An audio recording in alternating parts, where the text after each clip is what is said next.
Kami mohon perhatian hadirin. Acara Studium Generale akan segera dimulai. Assalamualaikum warahmatullahi wabarakatuh. Selamat pagi, salam sejahtera bagi kita semua.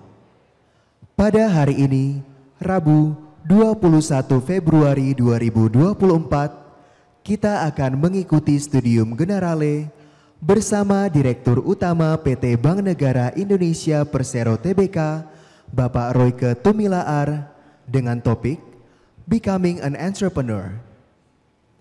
Acara hari ini akan diawali dengan menyanyikan lagu kebangsaan Indonesia Raya. Hadirin dimohon berdiri.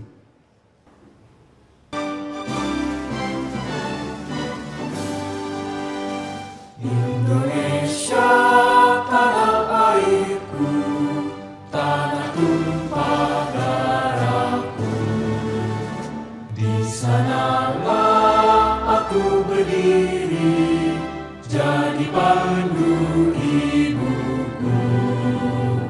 Indonesia, kebangsaanku, bangsa dan tanah airku. Marilah kita berseru, Indonesia bersatu. Hiduplah tanahku, hiduplah negeriku, bangsaku, rakyatku semuanya. Bangunlah jiwanya, bangunlah badannya, untuk Indonesia Raya.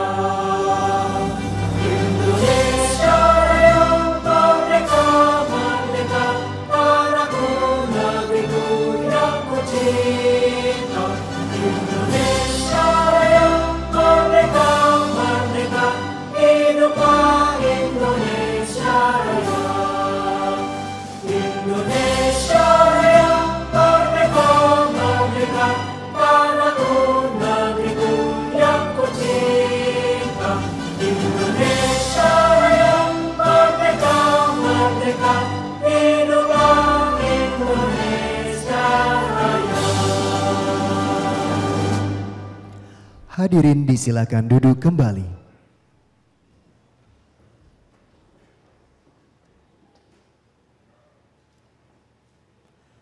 Selanjutnya, kita akan mengikuti penyampaian sambutan dari Sekretaris Institut Teknologi Bandung yang sekaligus akan membuka acara pada hari ini. Kami silakan dengan hormat Profesor Wijaya Martokusumo. Assalamualaikum warahmatullahi wabarakatuh. Salam sejahtera buat kita semua. Selamat pagi buat kita semua juga. Dan yang penting salam sehat. Para hadirin yang saya banggakan, terutama ini mahasiswa ITB, baik yang berada di kampus Ganesha, kampus Jatinangor maupun Cirebon. Selamat berjumpa kembali pada acara kuliah Studium Generale semester 1 2023 pada hari ini, Rabu 21 Februari 24. Saya juga ingin mengucapkan selamat datang kepada pembicara kita kali ini, sangat spesial, Bapak Royke Tumilaar. Selamat datang, Pak. Selaku Direktur Utama PT Bank Negara Indonesia. Topiknya hari ini kita akan bicara mendengarkan paparan beliau yang berjudul Becoming an Entrepreneur. Saya juga ingin mengucapkan selamat datang kepada Rektor ITB, Profesor Reni Pridakusuma. Selamat datang Bu Rektor, tetap semangat ya Bu Rektor ya. Oke, kemudian ada alumni kebanggaan ITB ini ya, Bapak Muhammad Iqbal. Pak berdiri dong Pak. Nah. Selamat buat FTI ya, buat FTI Teknik Industri. Ada mahasiswa TI di sini? Ada ya? Oh nggak ada Pak Iqbal. Mungkin malu ya. Pak Iqbal ini alumni TI ya, jadi beliau ini adalah Direktur Institusional Banking PT BNI Persero Tbk. Kemudian juga ada tamu satu lagi, ini Bapak Roni Venir. Pak Roni ya, selamat datang Pak, ya kita beri aplaus. Beliau adalah Direktur Network and Services PT BNI. Dan juga saya ingin mengucapkan selamat datang kepada segenap jajaran manajemen PT Bank Negara Indonesia Persero Tbk. Di sini saya lihat wajah-wajah familiar tapi tidak saya sebutkan satu persatu ya. Mohon maaf ya. Baik, saya juga ingin mengucapkan kepada para kolega dosen pengampu mata kuliah Studium Generale. Saya juga lihat nih beberapa wajah familiar. Dan kita nanti sebagaimana tadi disebutkan ada topik penting yang mau kita sampaikan kepada para hadirin semua, khususnya para mahasiswa yang saya banggakan ya. Seperti biasa kita mulai 9 segera sampai jam 10.30. Nah, tapi sebelum kita mulai, karena hari ini spesial, jadi kita ada semacam seremoni kecil. Begitu ya Pak Dirut ya. Baik, ini terima kasih sekali lagi kepada moderator, ini ada Pak Sony, nanti Bapak moderator ya. Kita harapkan ada diskusi yang menarik, jangan lupa ada mahasiswa kita di Jatinangor dan di Cirebon, jadi bisa dibagi-bagi ya. Baik, terima kasih juga dan apresiasi kepada panitia yang mengorganisasikan kegiatan hari ini, baik dari ITB, ini ada Direktur Humas Ibu Nami dan kawan-kawan, Pak Pras dari kemahasiswaan dan juga teman-teman rekan-rekan dari BNI yang seminggu terakhir ini sangat intensif kita bertemu dan berdiskusi ya, sampai kadang-kadang kaget saya, ini siapa ya telepon ini ya, tapi nggak apa-apa lah, kita memang harus berkolaborasi. Baik Bapak Ibu sekalian, dengan mengucapkan basmalah kita buka acara ini. Alhamdulillah, mohon maaf atas segala kekurangan. Wassalamualaikum warahmatullahi wabarakatuh. Saya kembalikan. Kepada Profesor Wijaya Martokusumo, kami mohon untuk tetap di atas panggung. Hadirin yang kami hormati, pada kesempatan ini kita akan saksikan bersama penyerahan secara simbolis bantuan CSR BNI untuk pembangunan unit layanan terpadu ULT ITB. Untuk itu, kami mengundang untuk naik ke atas panggung kepada Rektor Institut Teknologi Bandung, Profesor Reni Wirahadi Kusuma PhD, Direktur Utama PT Bank Negara Indonesia Persero Tbk, Bapak Royke Tumilaar, Direktur Institusional Banking BNI, Bapak Muhammad Iqbal, dan Direktur Network and Services BNI, Bapak Roni Venir.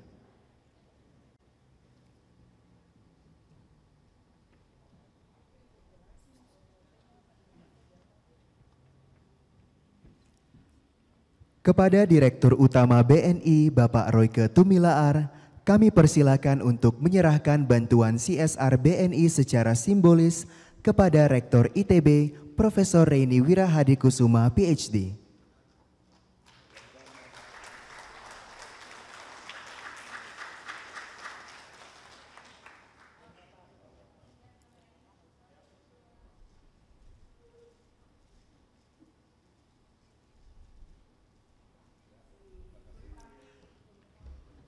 Kepada Bapak Ibu, kami mohon untuk tetap di atas panggung. Saya jelaskan sedikit ya, tadi ada permintaan. ULT itu adalah unit layanan terpadu yang nanti mungkin akan segera bisa kita nikmati sekitar bulan-bulan Maret April barangkali begitu ya Pak. Ya, kita akan usahakan Bu Rektor. Nah, ini lokasinya di Rotunda ya, kalau Bapak Ibu nanti mampir kita bisa lihat ada tempat yang sangat strategis. Nah, di situ nanti kita akan mencoba untuk meningkatkan pelayanan ITB kepada publik, khususnya para mahasiswa.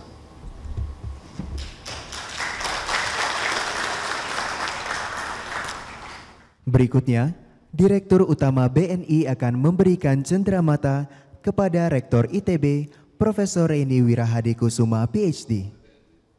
Kepada Bapak Royke Tumilaar kami persilakan.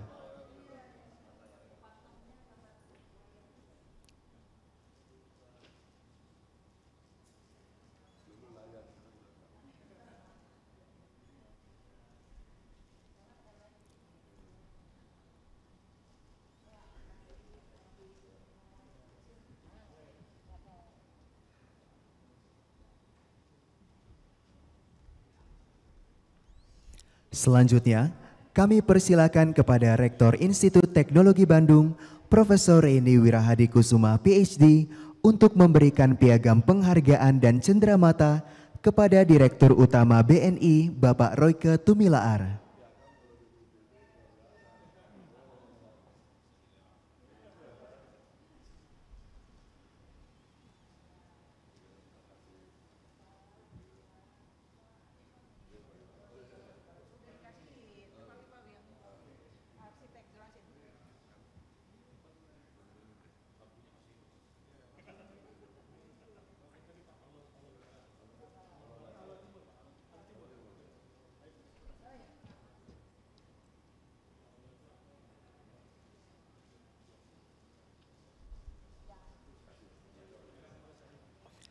Selanjutnya, kami mengundang untuk naik ke atas panggung kepada pimpinan BNI dan pimpinan ITB untuk turut berfoto bersama.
Terima kasih kepada Bapak Ibu, kami persilakan kembali ke tempat.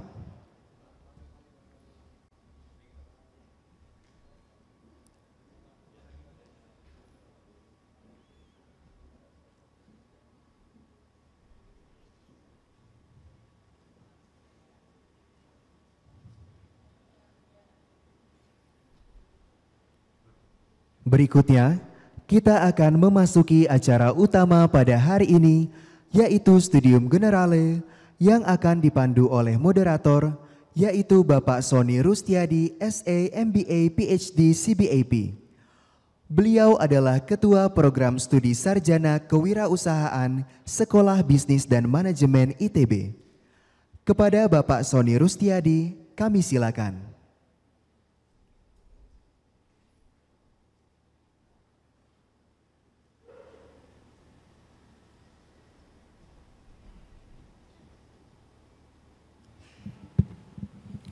Baik, bismillahirrahmanirrahim.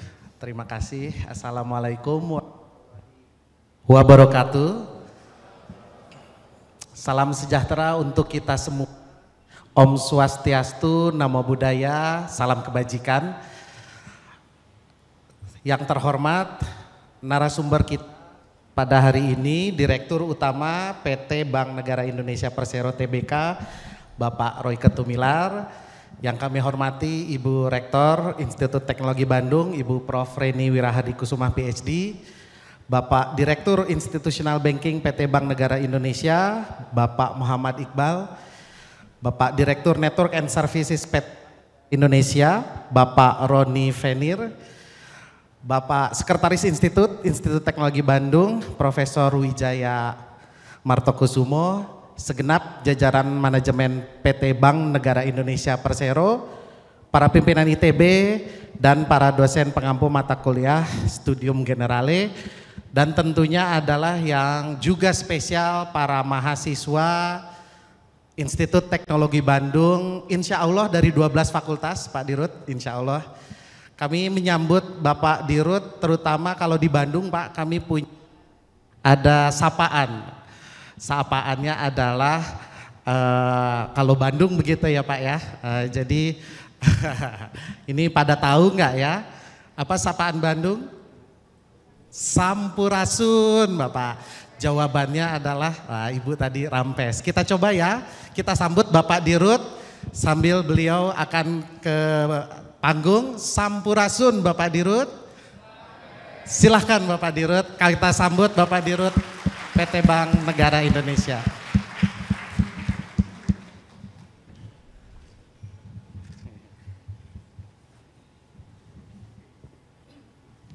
Baik, izin Bapak Ibu sekalian pada pagi hari yang cukup romantis ini ya Ibu Rektor ya.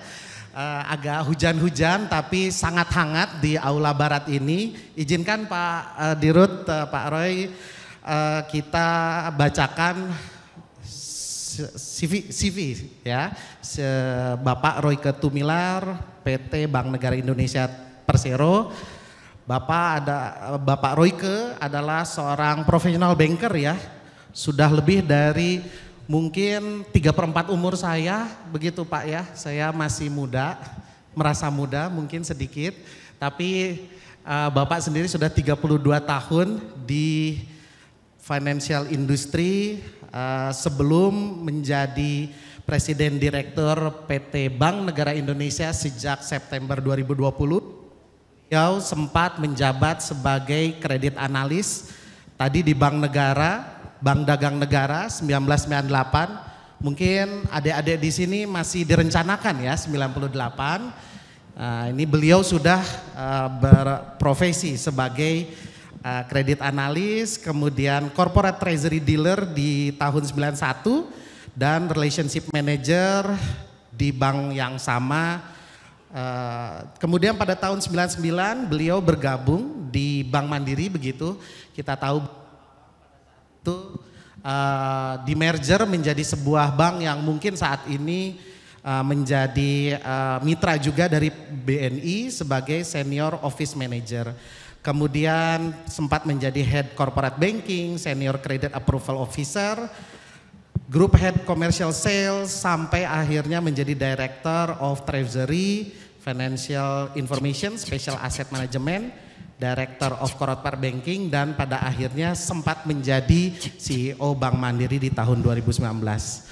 Di bawah kepemimpinan beliau, di antara berbagai macam penghargaan yang didapatkan baik oleh BNI maupun beliau sebagai pemimpin, tentu yang paling kita ingat pada dua tahun lalu begitu ya, COVID-19 ini justru Bank BNI berhasil mentransformasi korporasinya dan bahkan mencatatkan rekor net profit tertingginya, begitu. Luar biasa, terima. Kemudian juga pada saat kepemimpinan beliau, BNI meluaskan begitu jaringan internasionalnya di Singapura dengan BNI Securities Pte. Mungkin tadi belum kita ngobrol-ngobrol Pak, saya sebenarnya juga sempat mendapatkan berkah dari BNI saat S3 di London, bekerja sebagai Treasury Officer di BNI London Pak. Wah, jadi ada sedikit banyak berkah dari BNI saat belajar. Kemudian juga di tahun 2020 Infobank Top 10 Bankers, di 2021 bukan saja satu tapi 2 Lifetime Achievement Award dari CNBC Indonesia. Baik sebagai Lifetime Achievement Award sebagai Best CEO for International Bank Indonesia. Sedikit saja penghargaan karena mungkin nanti membahas penghargaan Bapak begitu. Tapi pagi ini sangat senang sekali kami di Sekolah Bisnis dan Manajemen dan tentu Institut Teknologi Bandung karena Bapak bukan hanya bicara tentang financial tapi becoming entrepreneur yang mungkin Bapak Ibu, adik-adik sekalian di sini, Ibu Rektor juga tadi sudah membahas begitu sambil kopi ya Pak ya. Jadi minat untuk menjadi entrepreneur ini semakin tinggi Pak. Apalagi dengan adanya Perpres 2 tahun 2022, pemerintah sudah menekankan bahwa kita akan mencapai 4%.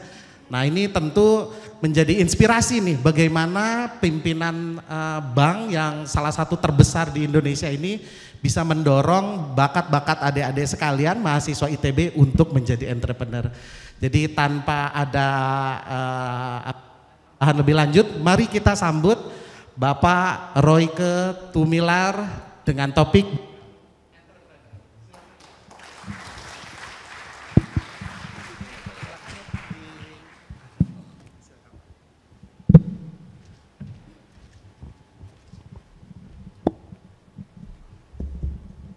Assalamualaikum warahmatullahi wabarakatuh. Selamat pagi, salam sejahtera bagi kita semua.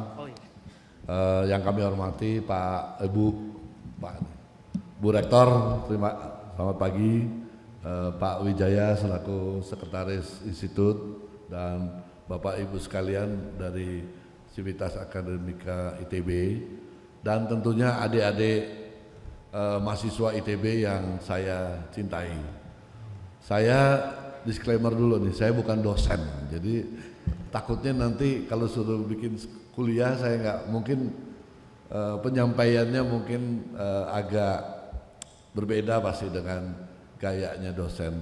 Tapi saya sangat excited banget hari ini. Terus terang, ini suatu kampus besar, kebanggaannya Indonesia, kampus apa? Terkenal lah. Terkemuka, saya bilang saya bangga bisa masuk di kampus ini, bisa memberikan sharing di pagi hari ini karena tadi kami sebelum adik-adik biar tahu ya, sebelum tadi masuk ke ruangan ini kita sempat banyak diskusi. Saya sangat tersentuh karena Bu Rektor dan jajarannya berpikirnya sudah jauh. Tidak hanya, saya pikir di kampus teknologi, kalau ITB kan teknologi, science, tapi udah sangat open minded banget membuat adik-adik sekalian ini, adik-adik mahasiswa ini punya kesempatan, opportunity untuk mengembangkan karirnya bukan sekedar di teknologi, tapi masuk ke bisnis, untuk jadi pengusaha besar. Ini suatu kemajuan yang luar biasa menurut saya. Terima kasih Bu Rektor. Karena sebelum saya mulai, saya ini dulu nih cerita bahwa bank itu kalau semua isinya orang nabung, bank itu susah loh, bayar bunga terus.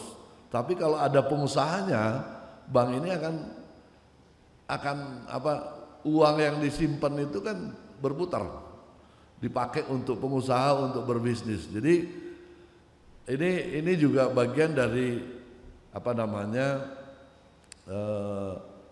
sebagai bankir juga ingin banyak muncul pengusaha-pengusaha wirausaha muda yang baru yang bisa memberikan kontribusi untuk bangsa ini, bukan langsung maupun tidak langsung. Jadi saya langsung adik-adik mahasiswa semua, kalau sekarang ini pengen jadi pengusaha apa pengen cari kerja? Hah? Pengen cari kerja apa pengen jadi pengusaha bikin lahan kerja lebih banyak? Hah? Ayo boleh satu ada yang jawab gitu. Ayo silakan. Mau jadi pengusaha kalau pengen jadi pengusaha kenapa? Silakan.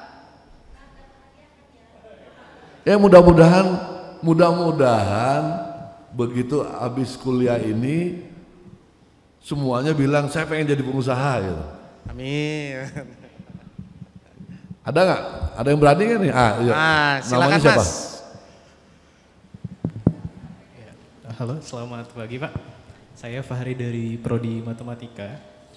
Saat ini saya sudah mulai bekerja Pak sebagai software developer.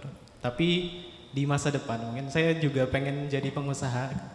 Karena saya merasa bahwa lewat bisnis menjadi seorang pengusaha itu bisa membuka banyak pintu rezeki bagi orang-orang Pak.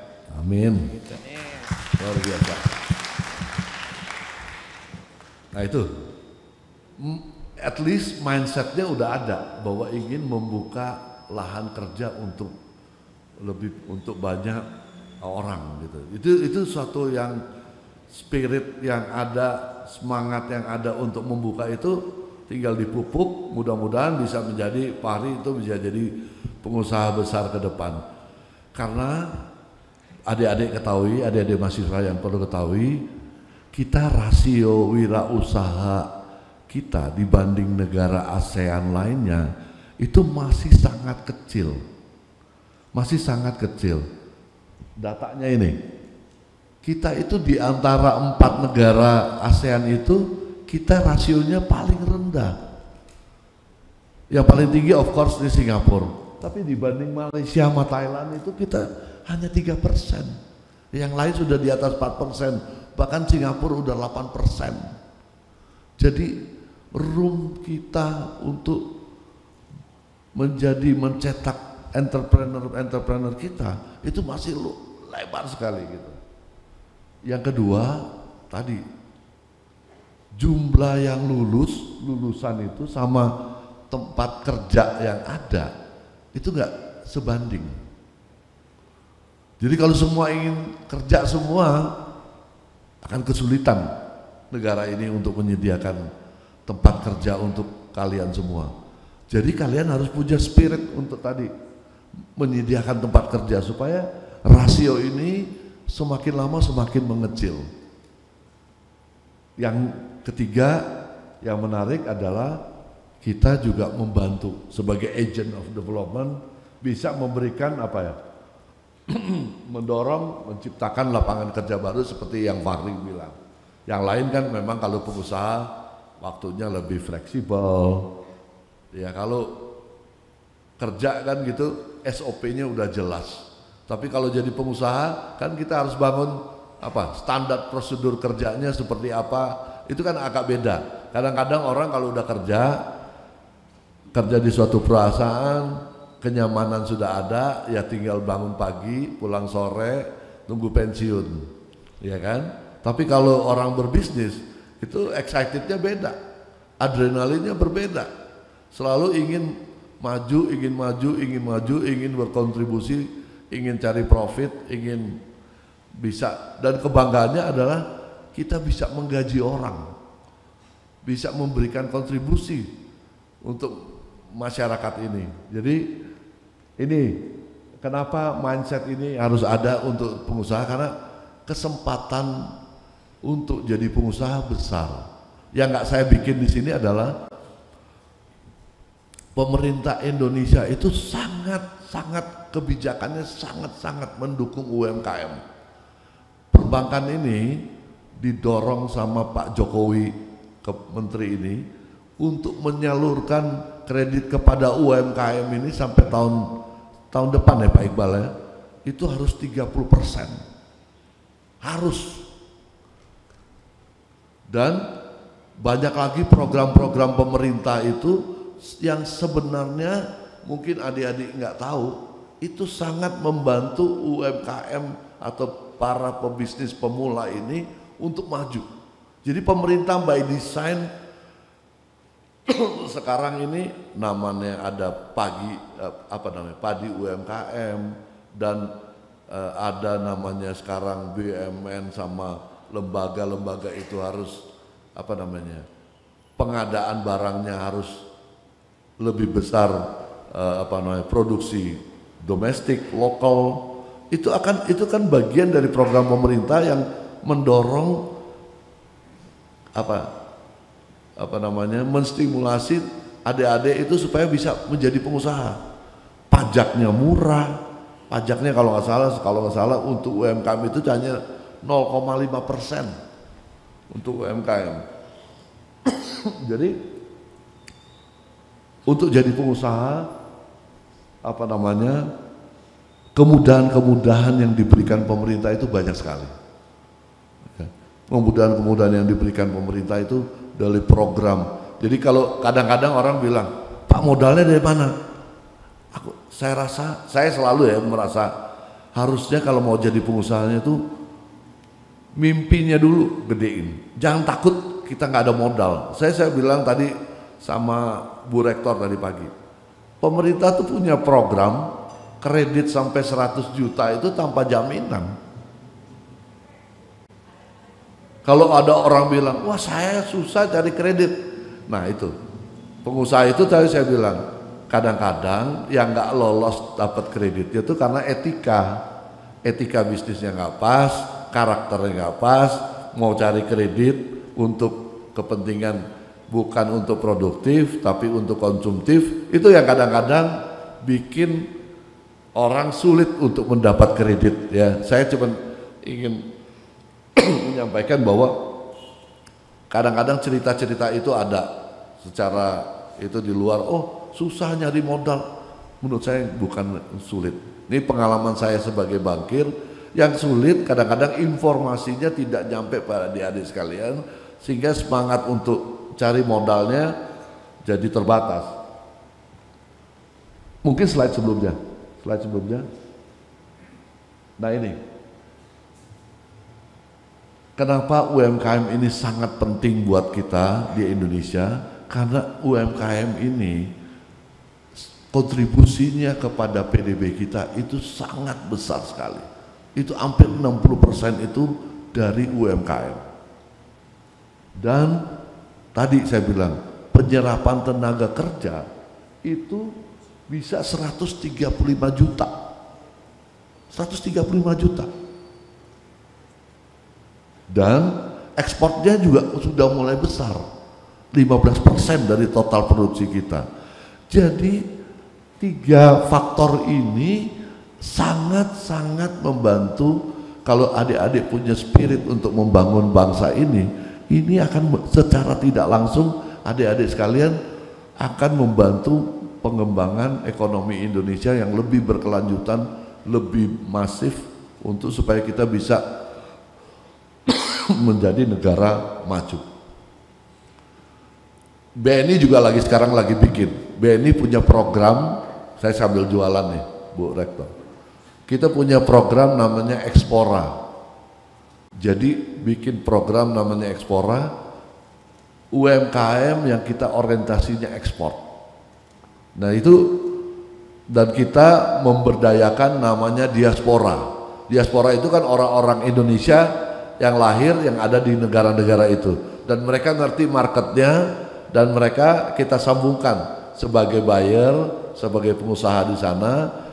UMKM ini kita dorong untuk ekspor. Supaya mereka ngerti market, yang ini punya produk. Nah itu kita punya program Ekspora. Kita baru mulai, kita lagi bangun platformnya. Mudah-mudahan ini akan mendorong karena dukungan dari stakeholder, dari Bea Cukai, dari Departemen Keuangan, dari depan itu sangat mendukung untuk program kita untuk mendorong UMKM kita untuk ekspor. Jadi 3 faktor ini akan sangat membantu perekonomian Indonesia.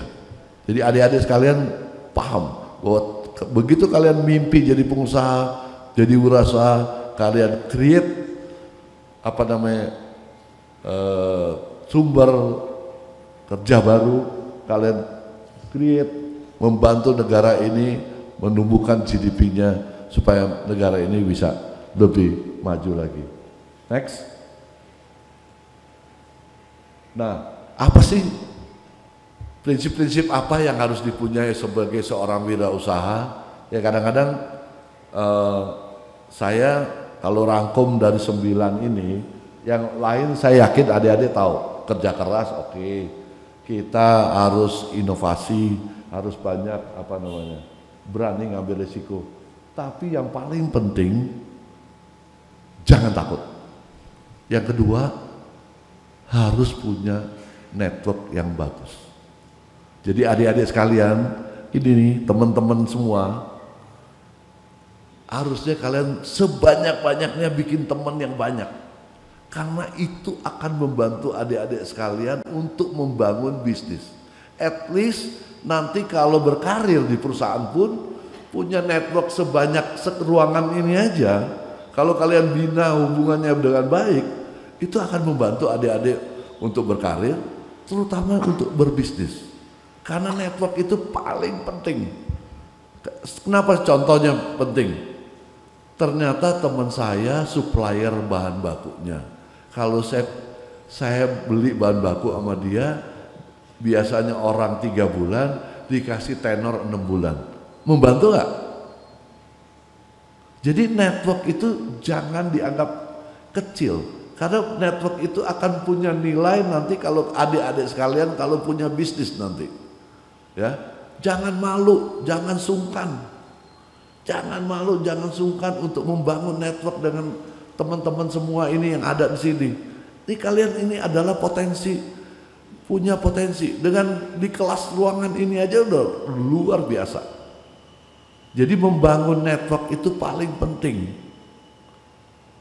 Selain bangun network sama bankir tentunya ya.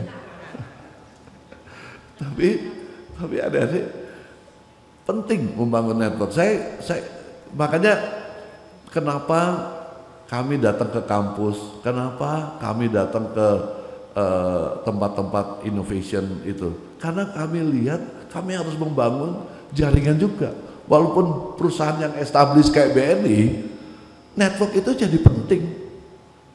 Kalau nggak deket sama Bu Rektor, gimana saya bisa berdiri di depan sini kalau nggak kenal? Benar nggak? Nggak sembarangan orang bisa masuk ke kampus ITB, benar nggak nih? Kan itu karena network. Nah ini juga buat adik-adik, kenapa saya bilang itu penting? Karena nanti at the end networking itu yang akan membantu adik-adik semua. Percaya? Nanti kalian ingat nanti omongan saya ini, bahwa nanti itu networking itu akan menjadi suatu yang paling penting selain ilmu ya tentunya.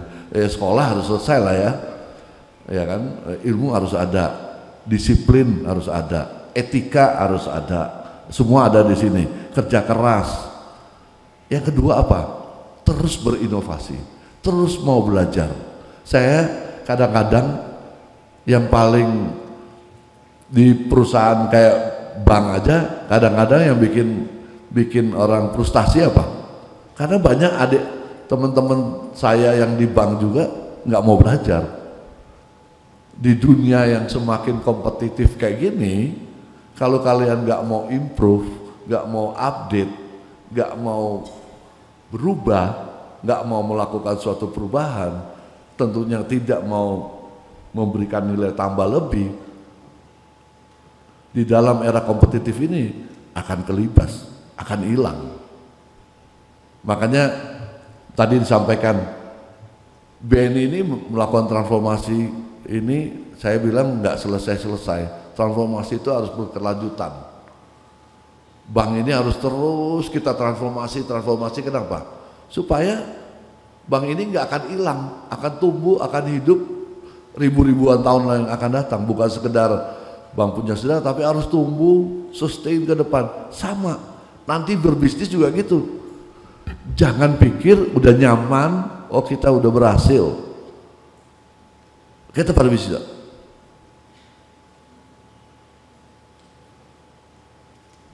Next. Nah, terus adik-adik kadang pertanyaannya adalah bisnis apa ya yang saya harus masuk? Mau jadi apa ya? Nah, lihat perkembangan saat ini, ya kan? Sejak COVID, orang mulai pakai teknologi. Orang mulai pakai kayak di perbankan. Sekarang ini orang yang ke cabang itu tinggal 20%, 80% udah pakai electronic channel. Siapa yang di sini masih ke cabang? Semua kan pada transaksinya udah pakai mobile phone kan, mobile banking kan sekarang. Nah itu teknologi. Makanya opportunity ini untuk berbisnis itu makin lebar. Kalau adik-adik lihat pertumbuhan ekonomi kita, pertumbuhan yang bisa tetap kuat. Kita bahkan tahun lalu kita bisa masih pegang di 5,05% pertumbuhan ekonominya. Kebutuhan masyarakat juga makin banyak berubah. Saya kebetulan saya senang jalan pagi Car Free Day. Saya bilang makin hari makin lama semakin banyak orang yang berpikir untuk sehat. Ini bisnis pakaian olahraga, bisnis kebutuhan untuk sehat, makanan sehat itu makin tinggi. Jadi opportunity untuk berbisnis ini besar sekali. Bahkan terus terang saya sekarang juga punya kayak kafe-kafe untuk yang sehat-sehat kayak gitu. Karena saya lihat opportunity ini juga bagus untuk kita kembangin. Jadi kalau ditanya bisnis apa aja, banyak bisnisnya. Opportunity untuk itu. kita kan kebutuhan gaya hidup, kebutuhan digital, produk yang ramah lingkungan. Sekarang orang mau green, ya kan? Kesempatan untuk berbisnis yang green energy, green rumah, gedung yang mau yang BNI. Kemarin saya kebetulan sebelum kesini Bu Rektor, kita baru groundbreaking bangun gedung, dan nanti gedungnya satu-satunya gedung yang sertifikasinya green untuk di BUMN di PIK 2 ya. Nanti gedungnya digital dan green. Nah itu akan mungkin green banking, green energy yang sifatnya hijau itu akan jadi prioritas untuk masa depan. Terakhir, akan semakin mudah tentunya untuk UMKM untuk akses teknologi karena banyak platform-platform teknologi. Nah ini berapa contoh, adik-adik mahasiswa pasti tahu, udah terkenal ada kopi kenangan. Nah tadi saya bilang pakaian olahraga, healthy living.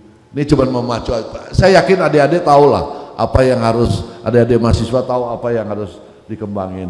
Tapi jangan malu. Kalau mulai usaha tuh jangan malu. Mau mulai usaha sekecil apapun, kan saya ada video. Kebetulan video ini keponakan saya. Jadi saya taruh di sini, kenapa? Saya merasa ini juga penting untuk memotivasi adik-adik sekalian untuk mulai berbisnis. Banyak sekali. Halo, perkenalkan saya Brian. Saya pemilik bisnis Food Lab Shoe Treatment yang sekarang berbasis di daerah Jakarta Selatan dan sekitarnya. Bisnisnya apa? Cuci sepatu. Bisnis ini saya mulai pada usia 24. Sekitar 24-25 itu di saat masa-masanya running, orang-orang lari itu lagi zamannya pada era itu. Nah, bisnis ini sendiri udah berjalan sekitar 8-9 tahun. Bisnis ini sendiri bergerak di bidang reparasi, perbaikan sepatu, perbaikan tas, dompet, terus reshape topi, pokoknya berbagai macam keperluan yang dibutuhkan di badan kita kecuali baju dan celana. Ya, karena modal kita itu sekitar 5-10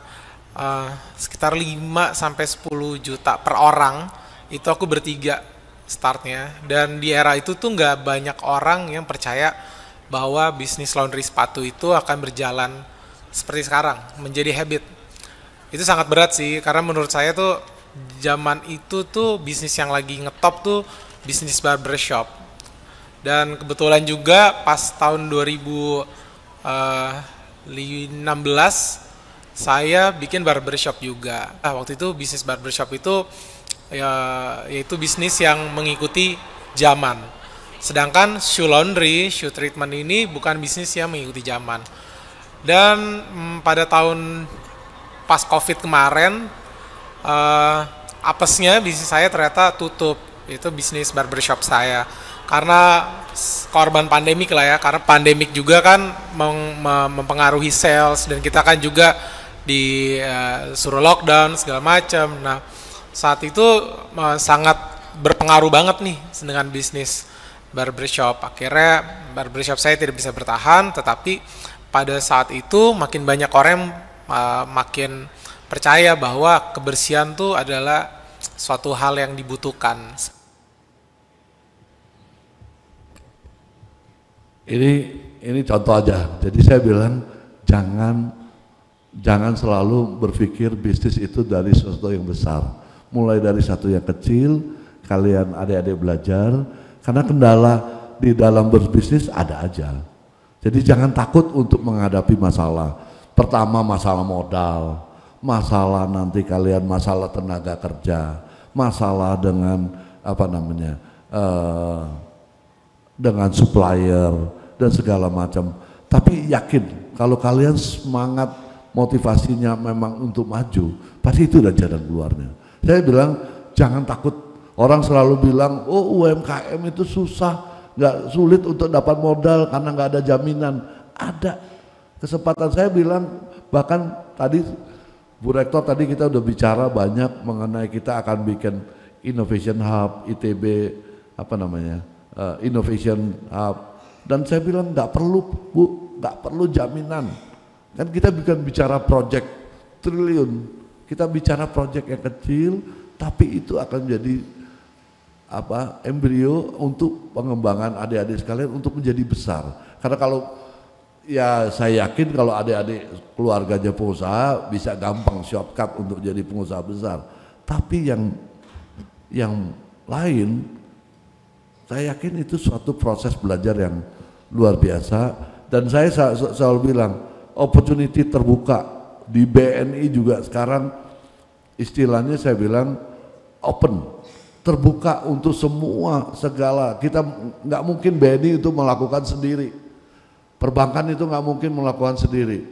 Kita mulai dari development software, itu selalu kita partnership untuk buat adik-adik tahu yang ngurusin ATM kita itu bukan orang BNI, pihak lain, pengusaha di daerah masing-masing ada pengusaha-pengusaha yang ngurusin ATM, ada yang ngurusin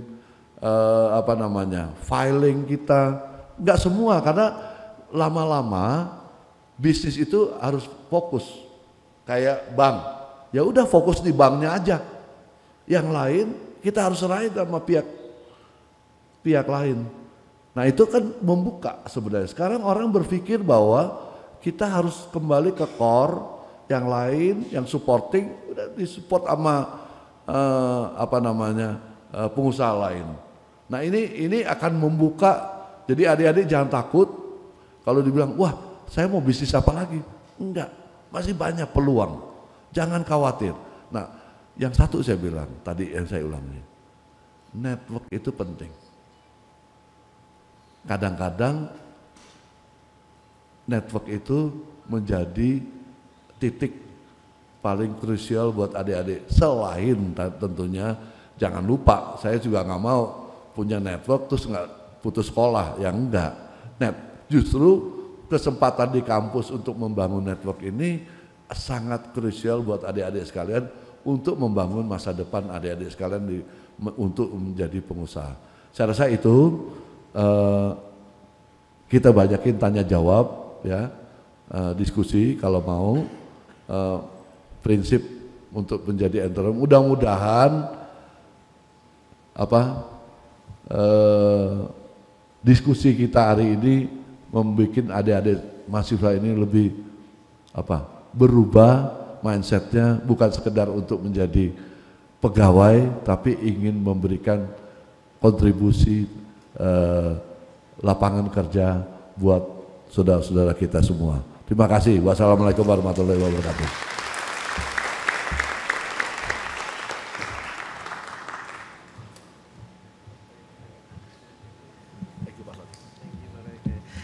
Baik, itu tadi paparan dari Pak Royke Tumilaar, begitu ya, sangat menginspirasi Pak. Terutama buat teman-teman nih ya, tadi yang ngacungnya masih sedikit ya Pak. Target kita yang ngacung akhir acara ini untuk menjadi entrepreneur lebih banyak gitu ya Pak ya, berarti kita berhasil. Kalau sama orang banking harus ada matriks yang diukur, oke. Begitu, izin sedikit saja saya merangkum tadi untuk menginspirasi. Tadi Pak Royke juga memberikan waktu yang lumayan longgar ini, sekitar 20 menit untuk bisa adik-adik kita berinteraksi begitu ya. Dengan Pak Royke Tumilaar begitu ya, terkait dengan apapun kegelisahan adik-adik sekalian terkait dengan bagaimana sih memulai menjadi entrepreneur tadi. Karena pemerintah sudah menggerakkan berbagai komponen ekosistem kewirausahaan Indonesia. Tadi juga Pak Royke sudah memberikan insight-insight gitu ya, pendanaan sekarang sangat dipermudah. Bahkan sudah ditargetkan begitu ya Pak Royke, 30% loan dari BNI akan diberikan kepada UMKM. Di sini ada Pak Irwan, koordinator LPIK kita Pak. Jadi teknopreneurship tentu menjadi sebuah warna yang akan mencirikan teman-teman mahasiswa kita Pak. Tapi entrepreneurship ini memang dibutuhkan begitu ya Pak ya. Kita masih ketinggalan, Indonesia negara keempat populasinya, tapi kita masih sekitar 3,7 begitu ya. data terakhir yang tadi Pak Royke sampaikan begitu. Target kita akhir ini tahun 2024 pemerintah menargetkan dengan Perpres 2 2022 begitu ya Pak ya, ke 4%. Semoga kita bisa mencapai teori entrepreneurship-nya katanya Pak, kalau kita 10% kita bisa menjadi developed country begitu ya Pak ya. Dan ini tentu perlu banyak dukungan, kami dari akademisi, dari lingkungan pendidikan perlu berkoordinasi, berkolaborasi dengan salah satunya adalah perbankan dan di sini adalah BNI. Kemudian juga harus dimulai dengan dream begitu ya Pak ya. Walaupun tadi contohnya adalah bisnis cuci sepatu begitu ya Pak ya, tapi ide yang sederhana tapi kemudian dengan eksekusi. Dan apalagi teman-teman mahasiswa ITB ini punya aspek teknologi. Ini tentu akan menjadi inovasi yang luar biasa. Salah satu bisnis laundry sepatu Pak, itu alumni kami yang sekarang menjadi influencer. Dr. Tirta, itu alumni MBA kita, bisa mencapai bisnisnya, cabangnya di mana-mana ya Pak ya, dengan ide bisnis tadi laundry sepatu yang sempat diberikan contoh ya. Jadi ide bisnis nggak perlu jadi Tony Stark begitu ya Pak ya dari ITB, walaupun tentu juga Ibu Rektor pasti banyak lah pengen Steve Jobs begitu ya, Tony Stark ataupun Tesla begitu, tapi bisnis-bisnis yang lain dengan inovasi, dengan teknologi, dengan ide yang sederhana tapi memberikan impact, tadi hampir GDP kita luar biasa impactnya dari UMKM kita. Poin yang selanjutnya adalah bahwa networking, jejaring. Wah tadi ternyata beberapa pimpinan BNI adalah sudah disapa Pak Sekretaris Institut, Pak Iqbal dari TI misalnya dan juga dari beberapa itu tentu networking merupakan hal yang perlu dibangun sejak sekarang begitu ya Pak ya, dan networking ini bagi seorang wirausaha justru merupakan sebuah aset yang tidak ternilai begitu ya Pak Royke ya. Ada sebuah pepatah bisnis bilang your network is your net worth. Wah, itu hal yang juga ditekankan oleh Pak Royke tadi. Kemudian juga yang paling penting adalah wirausaha harus selalu tahan begitu ya Pak ya. Idenya tadi dari video ada beberapa usaha yang dijalankan, tentu tidak ada satu ide bisnis akan langsung jadi kesuksesan begitu ya, tapi sebuah pembelajaran yang harus terus menerus.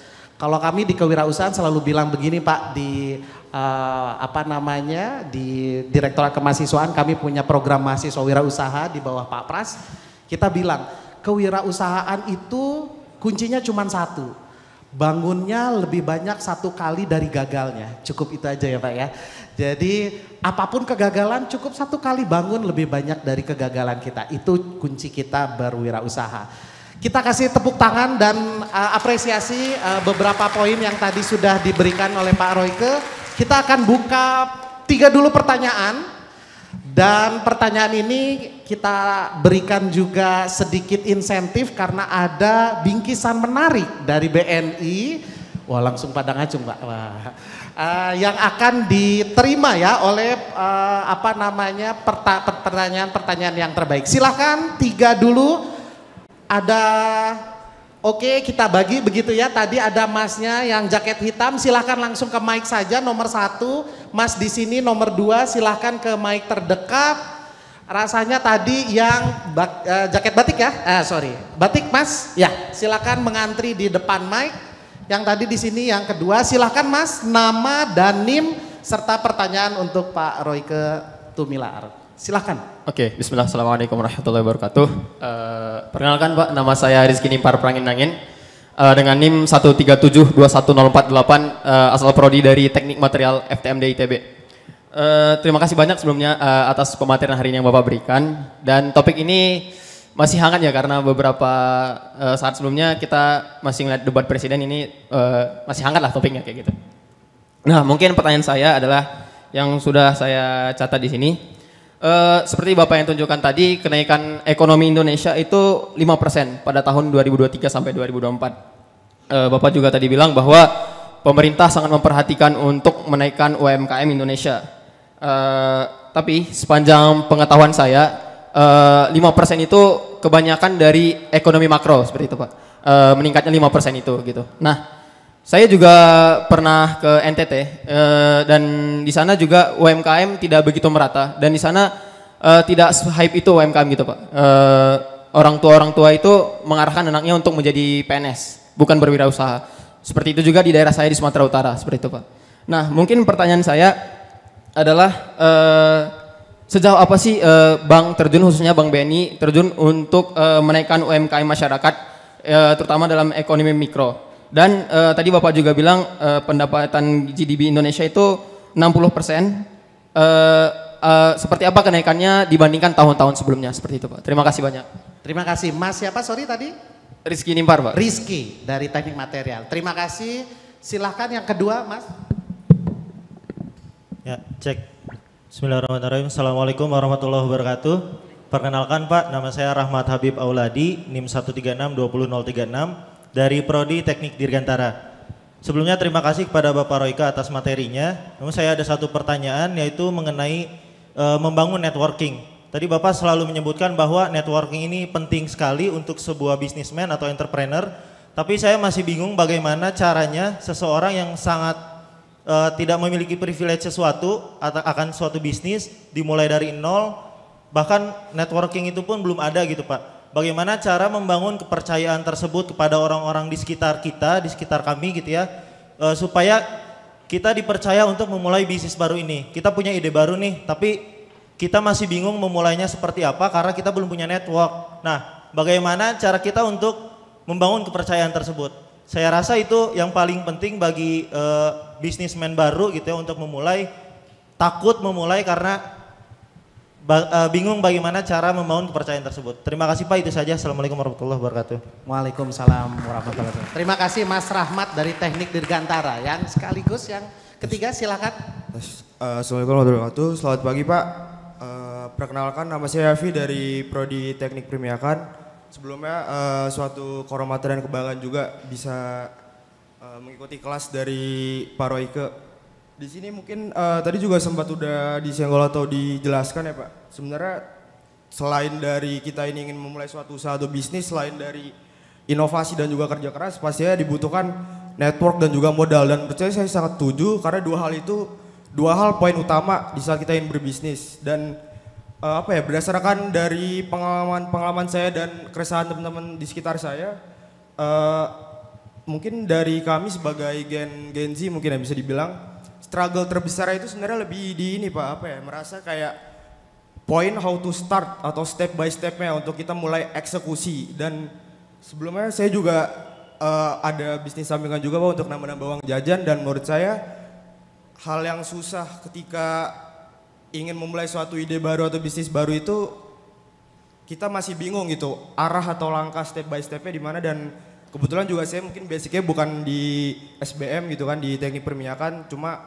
background kedua orang tua saya juga di usaha juga, jadi mungkin itu sih Pak pertanyaan saya.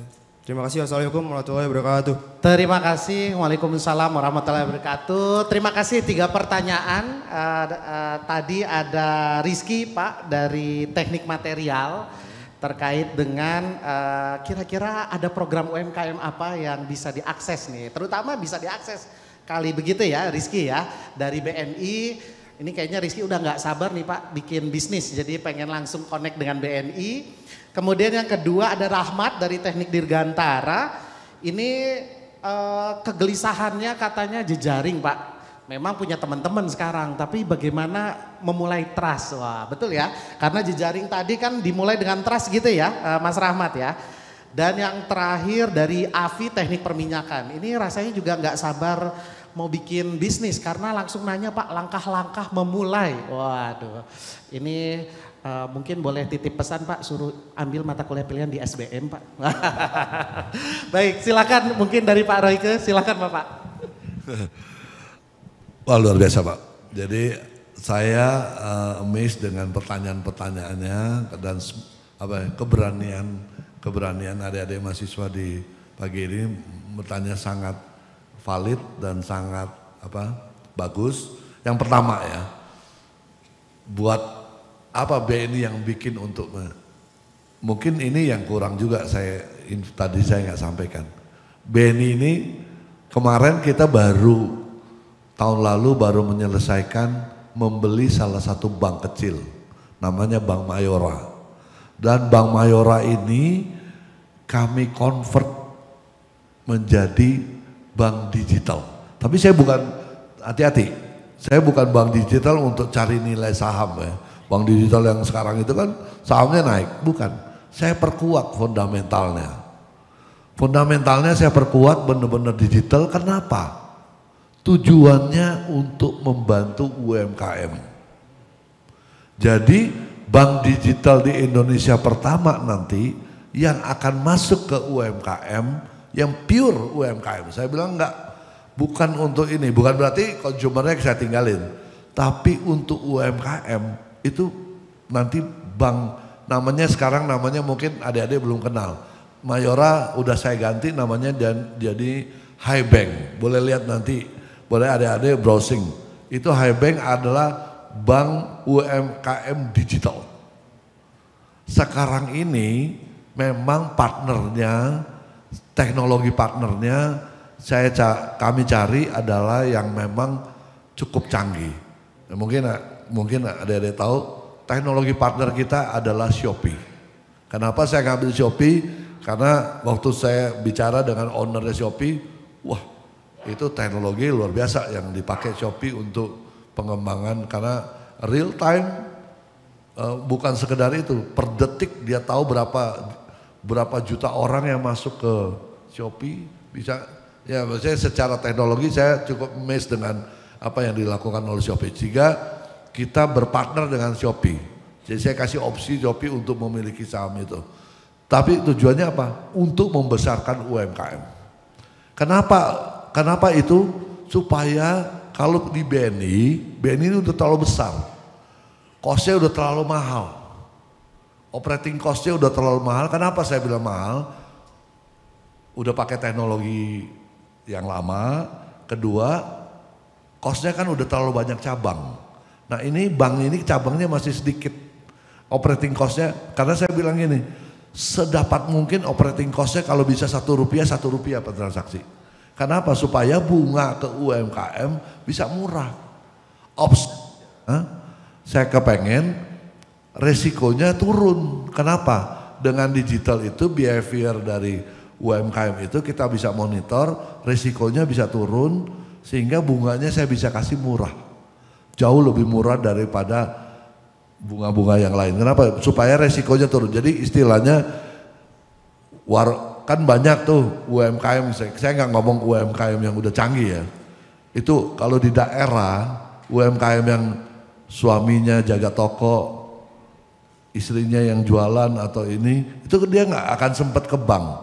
Dia datang, dia pasti jadi targetnya apa namanya? Ya aku nggak bilang jelek, tengkulak atau pinjol. Itu kan bunganya mahal, karena dia nggak ada kesempatan. Administrasi aja belum tentu punya. Nah dengan dia akan kita target itu, kita latih dia menjadi UMKM yang minimal, administrasi minimal, dan kalau dia butuh pas menjelang lebaran kebutuhannya naik, dia tinggal pencet mau naik berapa, 10%, minta tambahan kredit, 15%, 20%, tanpa harus datang ke bank. Itu cita-cita yang saya inginkan sehingga secara digital proses itu ada dan transaksinya berputar di situ, resiko UMKM itu akan turun. Kalau sekarang ini kan resiko UMKM-nya relatif tinggi, banyak yang macet, banyak yang ini. Tapi kalau dengan teknologi mudah-mudahan resikonya turun, cost-nya murah. Nah itu jadi komitmennya BNI untuk membangun UMKM. Saya tahu banyak daerah, banyak wilayah, kesulitannya menurut saya gini, UMKM itu kayak jargon di mana-mana. Semua organisasi punya UMKM, semua unit punya UMKM, tapi konkretnya itu memang banyak yang nggak jalan. Saya juga menghadapi lah masalah ini, masalah klasik lah di mana-mana. Sehingga orang lebih cenderung anaknya disuruh kerja jadi PNS, jadi pegawai. Tapi yakinlah bahwa opportunity itu di wilayah masing-masing.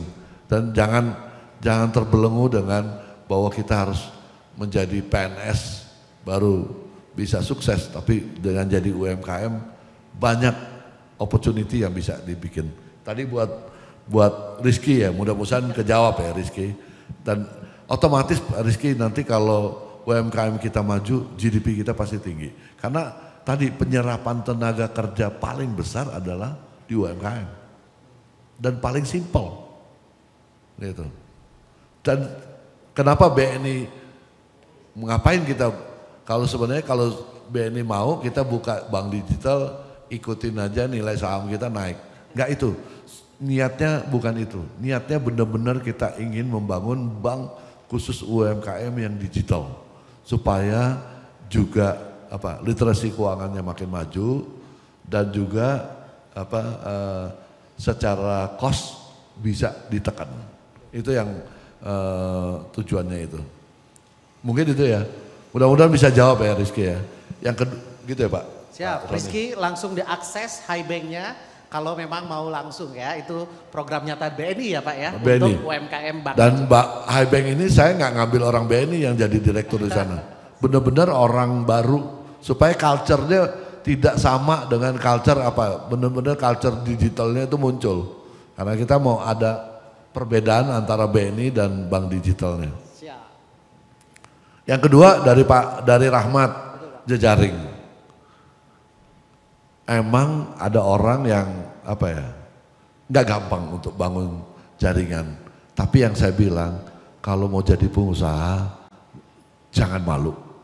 Kalau kalian masih punya malu untuk networking, karena sekarang ini pengusaha-pengusaha itu kadang-kadang saya nggak kenal, WA saya, Pak ingin ketemu, itu kan pengusaha besar kadang-kadang. Gitu. Nah menurut saya adik-adik juga jangan malu, mereka itu nggak malu loh kalau untuk minta modal, udah nggak? Ngapain adik-adik malu? Kan bukan untuk ngambil, untuk ngemis. Kalian kan punya punya modal adalah punya konsep untuk berbisnis.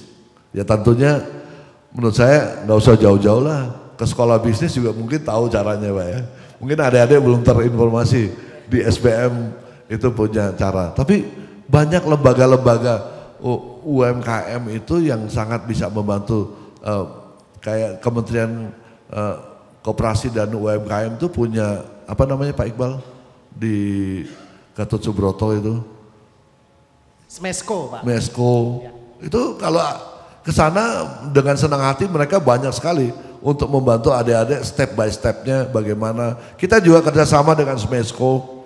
Kita banyak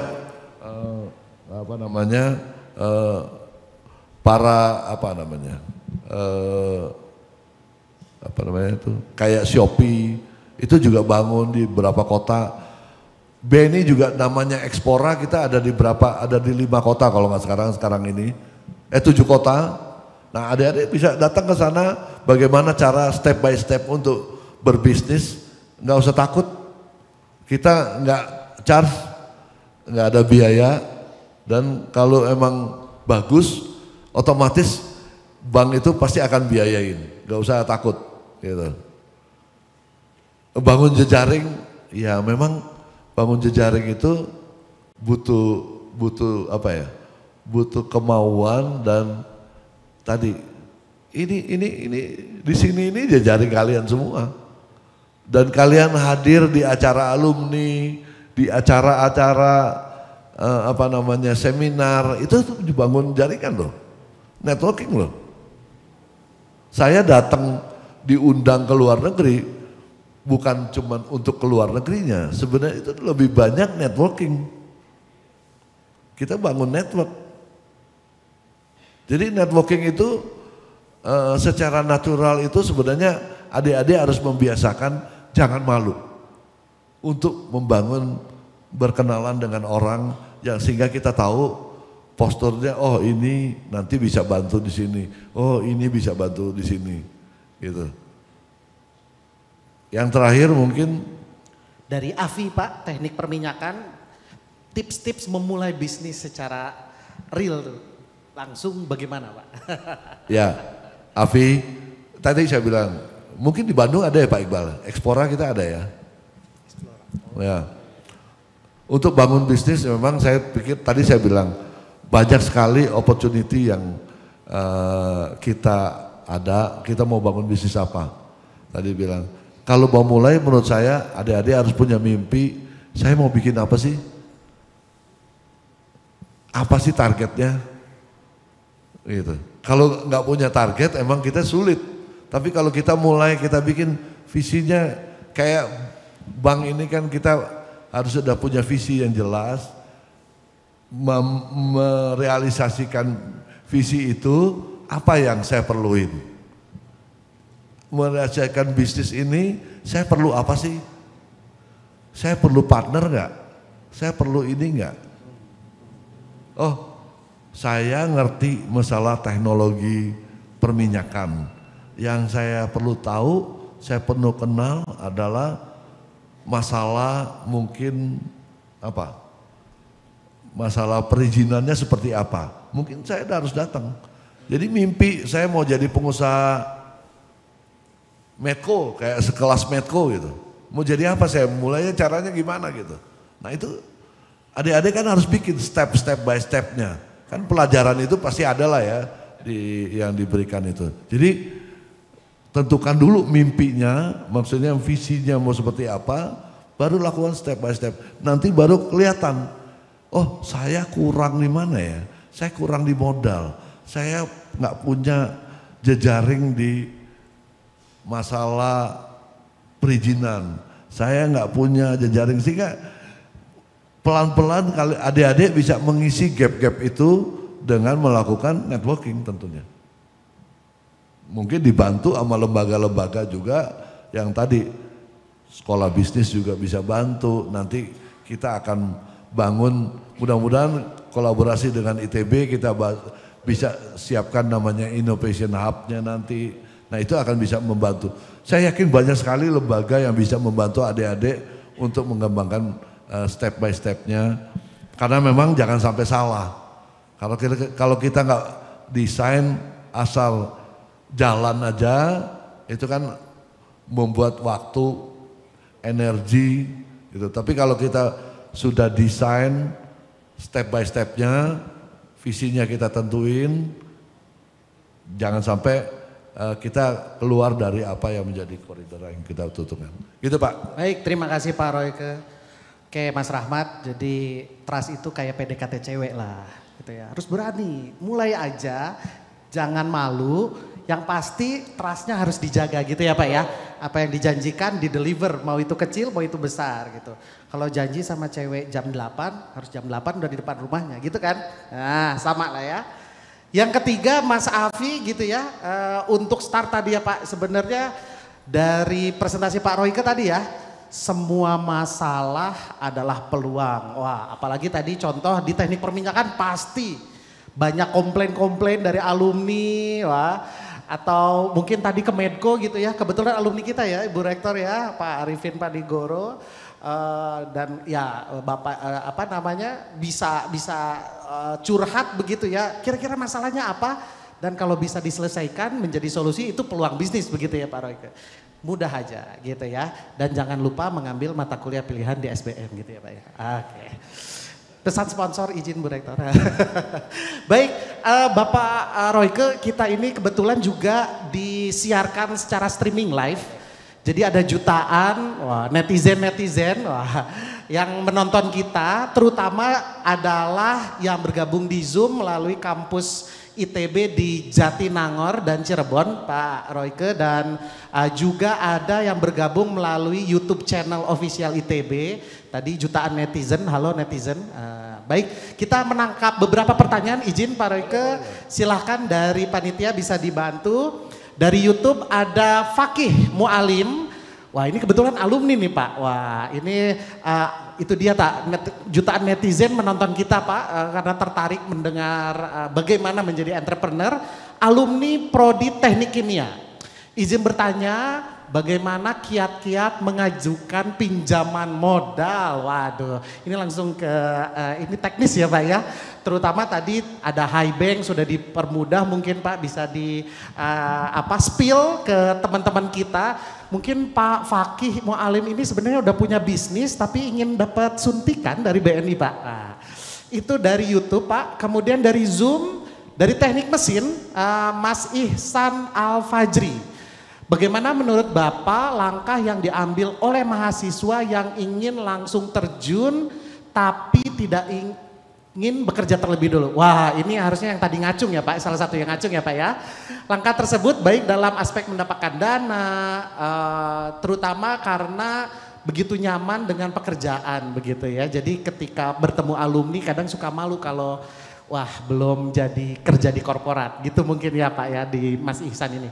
Yang kedua adalah bagaimana tadi mungkin mirip melakukan networking. Apakah semua networking itu baik Pak? Bagaimana mencari orang yang tepat? Baik kualitas maupun kuantitas. Wah mentang-mentang engineer Pak, kuantitas kualitas katanya ada metriknya. Baik Pak Royke, mungkin dua dulu kita tangkap. Silahkan mungkin Pak Royke mau Fakih dulu atau yang Mas Ihsan dulu. Oke. Silakan. Terima kasih Fakih pertanyaannya supaya di-approve. Gini, saya yakin Fakih punya konsep, punya model bisnisnya. Udah itu kita nggak bahas. Yang paling penting gini, kalau minjem, kan kalau orang pinjem apa? Harus balikin. Nah yang penting bagaimana cara membalikin uangnya. Itu aja. Gak mungkin, ini bukan uang. Jadi kalau bank itu kan uang titipan masyarakat. Jadi kita harus balik. Soal baliknya setahun, 2 tahun, 3 tahun, gak apa-apa. Yang penting kalian bener mampu gak bisa balikin. Itu kan ujiannya di situ. Jadi bank bukan lembaga sosial, ini lembaga komersial dan kita harus balikin sebagai perusahaan yang menerima dana dan harus menyalurkan dana. Of course, nomor 1 adalah bagaimana cara ngembaliinnya. Nah kalau bagaimana mengembaliinnya pasti ada hubungan dengan bisnis modelnya. Bisnis modelnya kayak apa? Bisa balik gak dalam setahun? Bisa balik gak dalam 2 tahun? Nah kalau nggak bisa, saya masih coba-coba. Nah itu cari partner, gitu. Karena bank nggak bisa. Saya tahu nggak semua bisnis itu bankable. Bankable dalam arti gini, langsung di-approve. Yang paling gampang di-approve kan udah ada cash flow-nya, bisnis udah jalan. Biasanya bisnis baru itu nggak bankable. Kenapa? Dia itu kalau beli barang harus tunai. Karena itu tadi saya bilang, karena nggak punya network, harusnya bisa dicicil 3 bulan, beli barang modalnya, dia harus bayar di depan. Ini kan jadi nggak bankable. Dia nggak punya administrasi yang baik. Makanya saya bilang mungkin harus belajar di SBM. Bagaimana simple aja ya. Yang penting uangnya, kreditnya bukan dipakai untuk pribadi. Bisa yakinin bank bahwa oh ini pribadi saya, ini untuk bisnis saya. Selama untuk bisnisnya nggak jalan, yang kita yakin uangnya tidak dipakai untuk pribadi, harusnya nggak ada isu. Makanya saya bilang yakinin cash flow-nya, uangnya bisa balik, pinjamannya. Caranya gimana? Kuatin bisnis modelnya. Nanti tahap bertahap. Kita juga paham bahwa kadang-kadang pemula itu nggak langsung dapat supplier. Pemula itu diminta untuk bayar cash, nggak punya administrasi yang baik. Tapi nanti kita kasih jalan gitu untuk itu. Dan saya paham itu seperti itu kan. Banyak juga pengusaha-pengusaha itu administrasinya berantakan. Tapi kalau bisnisnya bagus itu akan menjadi offset juga untuk kita bantu. Kan banyak sekali lembaga yang bisa membantu untuk memberikan backup. Karena dengan administrasi yang bagus, bukan berarti ini kan bank itu ngikutin adik-adik setiap hari. Bank itu yang penting percaya adik-adik bisa gunain uang itu dengan benar dan bisa kembaliin. Dipercaya gimana? Bikin administrasi yang bagus. Udah memisahkan uang pribadi sama uang perusahaan. Itu yang paling penting. Dengan gitu muncul trustnya, begitu semakin rapi, makin naik, butuh bisnis makin gede, dengan dibangun level trustnya ada, kreditnya akan bisa makin besar, sejalan dengan perkembangan bisnis. Paham ya Dek? Fakih.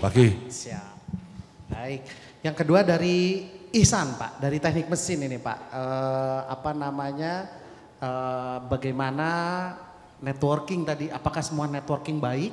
Itu pertanyaan kedua, tapi pertanyaan pertamanya ini bagaimana supaya bisa menguatkan tekad supaya tidak bekerja dulu, karena banyak alasan mahasiswa gitu Pak, kerja dulu mau cari network katanya begitu Pak, tapi jadinya bisnisnya waktu MPP Pak, waktu mau pensiun baru sibuk bisnis. Kelamaan di korporat, bagaimana Pak? Silakan Pak. Saya rasa tergantung kita ya, networking itu baik apa enggak. Memang selalu ada aja yang namanya bisnisnya abu-abu, ada yang jelas. Tapi saya yakin adik-adik ya gampang sekali, perbankan juga udah pakai namanya Mbah Google itu.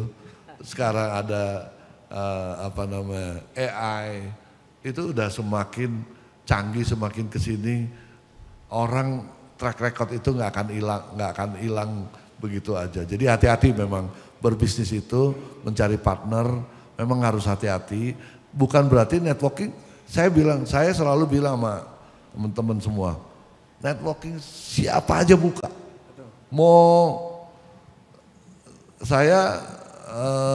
sehingga kita tahu mana istilahnya pengusaha yang benar sama pengusaha yang nggak benar, kita akan lama-lama tahu.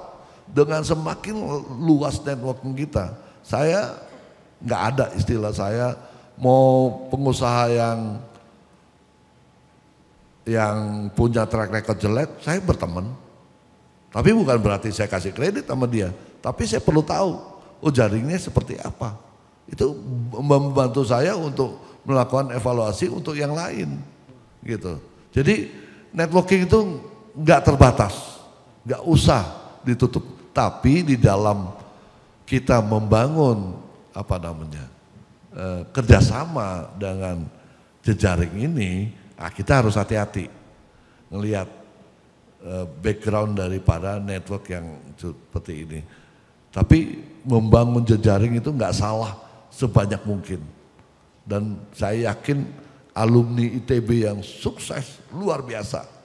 Banyak pengusaha besar di BNI itu alumni ITB. Jadi kalian jangan malu, jangan sungkan. Saya yakin dengan adik-adik sekarang ini sangat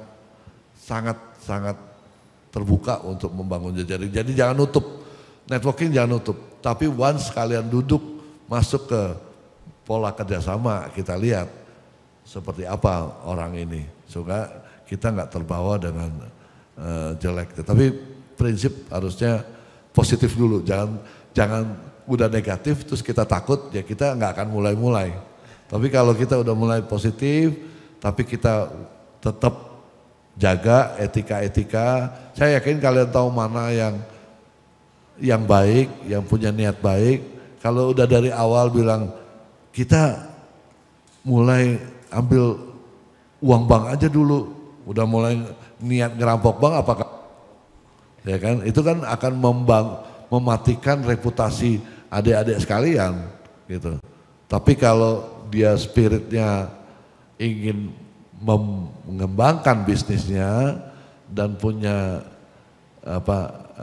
etika bisnisnya sehat, saya yakin itu udah. Begitu Pak. Sepakat Pak, jadi tetap apapun bisnis kita, etika dan juga praktek bisnis yang baik ya Pak ya, good corporate governance, mau itu korporasi besar ataupun bisnis yang baru, tetap menjalankan dengan baik begitu ya Pak ya. Baik, waktu kita 10.33, gimana Pak? Cukup satu lagi, nyempil udah begitu satu Pak lagi. ya?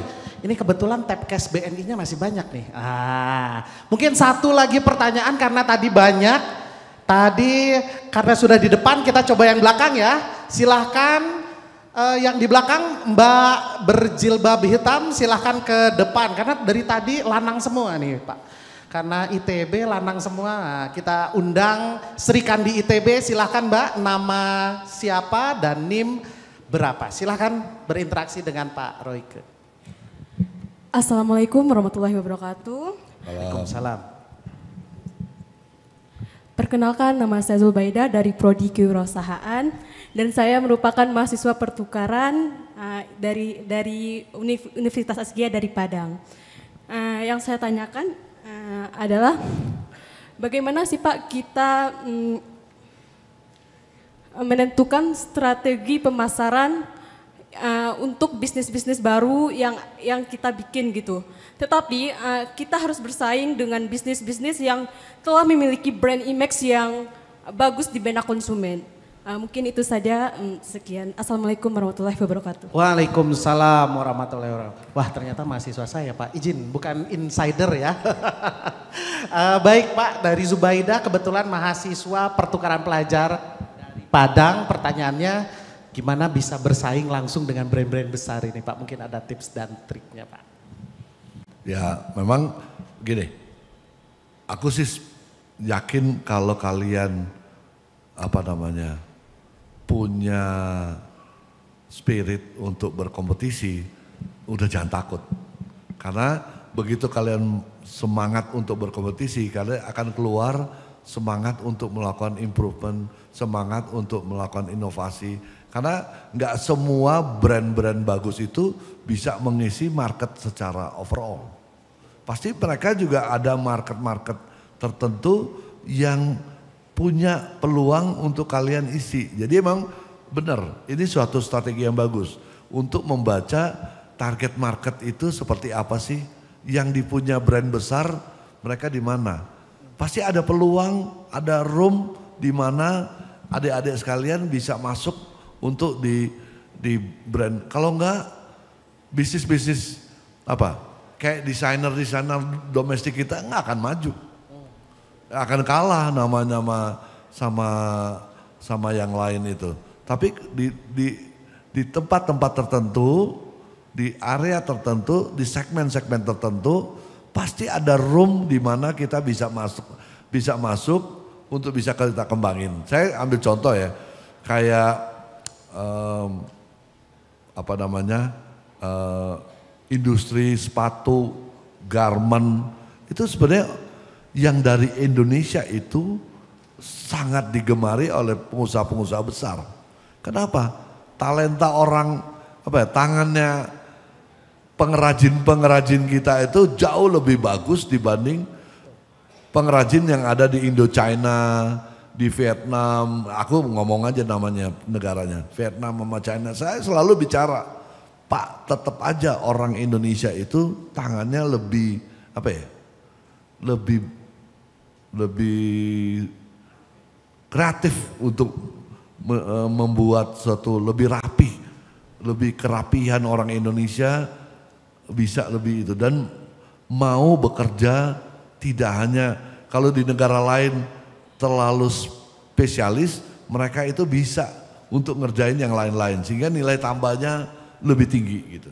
Jadi ya kayak gini-gini, ini strategi memang mempelajari kompetitor, market. Tapi saya bilang ini, yang harus jangan takut sama kompetitor. Yang dipelajari itu konsumennya. Kita bisa masuk nggak dengan produk kita ini? Saya selalu bilang ini, di bank juga sama. Ini bank banyak, ada Bank Mandiri, BCA, semua nggak ada bedanya. Kita jangan fokus ngelawan ke kompetitor. Kita fokus nasabahnya. Nasabahnya butuhnya apa? Yang akan ngidupin kita siapa? Nasabahnya, si pelanggannya. Fokus ke pelanggan supaya jangan fokus ke kompetitor. Karena kompetitor once kita kompetitor loncat lagi, bikin lagi. Tapi fokus solusi kepada ke pelanggannya. Jadi jangan mempelajari tapi saya ke pelanggan. Di bank sama, di bank juga gitu. Saya bilang, ini udah tanya belum sama pelanggan? Udah tanya belum sama nasabah? Udah dites belum ke nasabah? Jangan berdasarkan kompetitor bikin apa kita ikut. Tapi kita yang kita mau disukai enggak? Kalau disukai, go, itu produknya, implementasinya, inovasinya. Jadi tadi kalau ditanya strategi gimana, udah fokus aja. Kalian mau masuk segmen yang mana? Targetnya seperti apa? Nah, bisa nggak? Ini menyelesaikan nggak? Gitu, segmen itu. Tapi kalau kalian ikut-ikutan bikin apa? Baju yang tebel, yang ini ternyata segmen marketnya senangnya yang tipis-tipis, kita udah salah strategi tuh.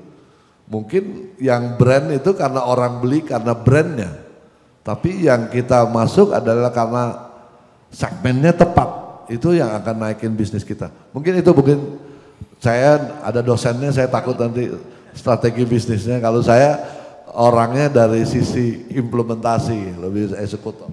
Siap Pak Royke, baik, terima kasih. Jadi Mbak izin. Ya, baik Mbak Zubaida tadi ya, berarti tips dari Pak Royke adalah fokus pada cari segmen pasar tertentu dan layani segmen pasar itu sebaik mungkin dengan solusi yang terbaik yang bisa kita miliki. Ini memang judulnya adalah market pool gitu ya. Kalau kita belajar di kelas nanti, oh, iklan Pak, mohon maaf karena sekolah bisnis harus iklan terus mata kuliah kita. Kebetulan ada wakil dekan kami. Jadi market pool itu adalah spesifik target marketnya, kemudian melayani dan juga memberikan solusi yang terbaik yang tidak bisa diberikan oleh brand-brand besar begitu itu ya Pak ya. Banyak brand besar pada ujungnya juga hancur ya Pak ya, kita sebut Nokia itu brand besar yang pada akhirnya juga hancur karena tidak bisa melayani pelanggannya dan mengikuti perubahan zaman begitu ya Pak Royke. Baik, itu mungkin kita kasih aplaus dulu untuk interaksi Pak Royke, Bapak Ibu. Banyak sekali tips-tips praktis begitu ya yang adik-adik bisa dapatkan tentu dari interaksi paparan dan juga pesan-pesan dari Pak Royke Tumilar pada pagi hari ini, di mana memang yang pertama network dan trust itu menjadi hal yang penting.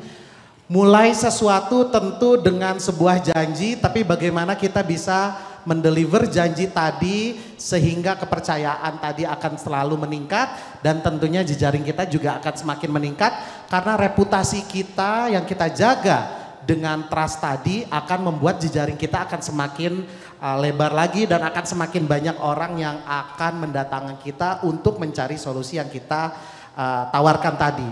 Kemudian juga bagaimana kita lihat BNI dengan beberapa programnya. Ditunggu aja, ini kekinian banget, HiBank, bank digital untuk UMKM, di mana tadi dijanjikan prosesnya secepat kilat begitu ya Pak ya, dengan biaya seefisien mungkin, bahkan tadi disebut Rp1. Oh, jadi bukan hanya startup biasa saja, bank digital pun bisa Rp1 begitu ya Pak ya, dana atau biaya operasinya.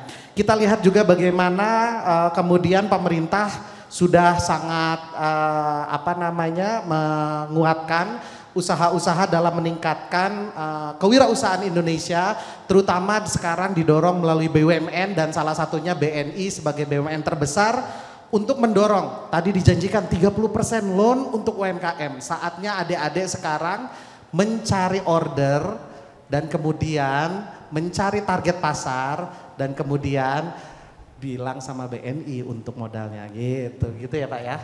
Baik, terima kasih Pak Royke atas paparannya, atas inspirasinya.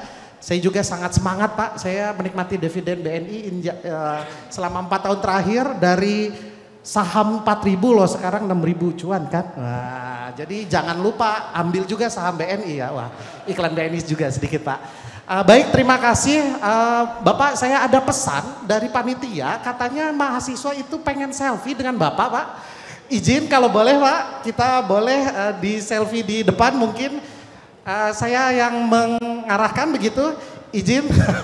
Ini dari panitia di WhatsApp ke saya, Pak, Ibu Rektor, izin Pak Sekretaris Institut. Oh, siap. Oh, siap. Silakan. Siap, oke. 1, 2, 3, baik. Sekali lagi Pak. Ya. Gimana? Oh ini BNI-nya Pak. Oke. Siap Pak.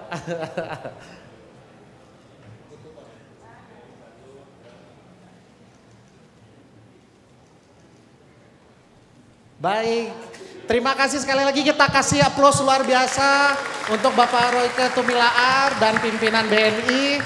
Dengan demikian saya Sony Rustiadi mewakili seluruh dosen Studium Generale berterima kasih sekali lagi kepada Bapak narasumber Bapak Royke Tumilaar dan mohon maaf apabila ada kata-kata yang kurang tepat Bapak dan juga Bapak Ibu dari pimpinan BNI. Dan juga pada Ibu Rektor dan Bapak SI yang terus menemani, ini spesial sekali kita ditemani Ibu Rektor dan Pak SI sampai acara terakhir.